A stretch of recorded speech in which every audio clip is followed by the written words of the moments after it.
Symbiote Spider-Man Crossroads #1 of this 5 issues run was published 2 days ago with this impressive cover. Written by Peter David and penciled by Greg Land, the story will take Spider-Man down the road to the Crossroads dimension and will put him and his alien costume on a collision course with the Incredible Hulk.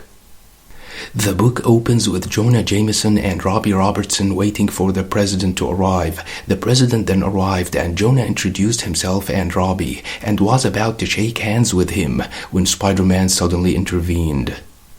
He whipped the president's hand and legs to prevent him from moving. Jonah lost his temper and yelled at Spider-Man that he was attacking the President of the United States in front of hundreds of witnesses and millions of people who will see this on the news.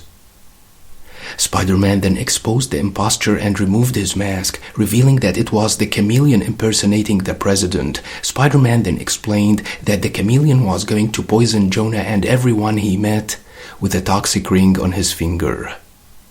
The chameleon told Spider-Man that he should let him go or the president would die, but Spider-Man told him that he would die if he did not tell him where the president was. The chameleon underestimated Spider-Man's threat and said that he was not one for deathly threats.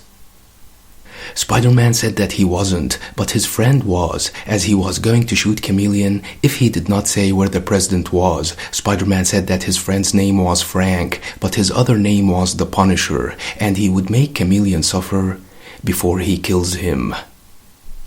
The chameleon told Spider-Man where he was keeping the president and said that he was alive cause his bosses were going to ransom him. Later on, Peter met Black Cat, who revealed that it was her who was shining that laser pointer on the chameleon. She then informed Peter about a robbery that would take place at the Natural History Museum at 9 p.m. that evening, as someone was going to steal some Viking artifacts. Later on that night, everything seemed to be normal at the museum. In the Viking exhibit, the magician known as Moondark appeared from nowhere and mind-controlled the security guard, ordering him to go play in the traffic. He then started looking for the stone he was after, and finally found it. But Spider-Man, who was waiting there, intervened and made a web dummy to trick Moondark into attacking it. Moondark blasted the dummy and thought that he finished Spider-Man, who took the magician down with a punch. He then covered Moondark's eyes with his webs to prevent him from shooting, then pounded on him. Spider-Man told Moondark that he purposely let Black Cat know that he was going to rob the museum, so that she would tell Spider-Man. Moondark said that he wanted Spider-Man to intervene so that he would kill him, but that did not work out for him. The police then came to take the magician, who said that he did not need his eyes to manipulate weak minds. Moondark said that Spider-Man's mind would be too strong to manipulate, but he would still be able to mess with the minds of the police officers. He ordered them not to hit him, but to feel free to attack Spider-Man. He then cast a spell and teleported away, leaving Spider-Man in confrontation with the mind-controlled officers who opened fire on him, but he managed to evade their bullets thanks to his super speed and reflexes. Moondark then appeared somewhere else in the museum and removed the webs of his eyes, remarking that the officers won't distract Spider-Man for long, so it would be better to find the stone as fast as possible. Black Cat then attacked Moondark, remarking that he set her up in order to take down Spider-Man. Moondark, however, cast another spell and created a tiger, which attacked Black Cat, buying himself more time to get the stone he was after. He broke the glass surrounding the stone and was about to get it, but the stone blasted him. Moondark said that the woman who hired him did not warn him that the stone would do that. This time, he got prepared and was sure that he would get the stone.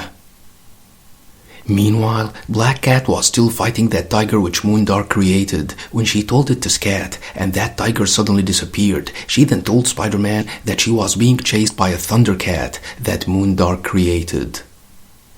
She made it disappear by telling it to go, but Spider-Man said that maybe Moondark used so much power for something else that he had to concentrate it all. They went after Moondark only to find out that he managed to get the stone. Moondark tried to activate the stone, but it did not work. The confused magician said that this was a known power stone that should increase his power, and that's why he wanted Spider-Man to be there. so he could destroy him.